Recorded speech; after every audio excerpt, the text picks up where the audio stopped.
Everyone wants to be part of an innovative culture where you and your team are creating new business ideas and launching new products. But if you've ever been part of a brainstorming session that never actually created any results, then you know ideas are easy, but launching innovation is hard.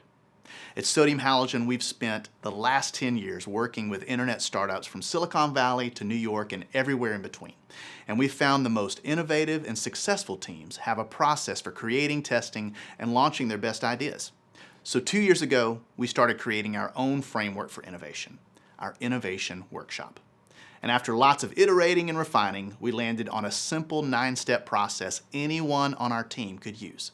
The Innovation Workshop allowed us to double the number of new products and services we offer, all while increasing our profitability by over 150%. So we've taken our Innovation Workshop and turned it into a self-paced online course to help you go from being an idea person to the innovation expert.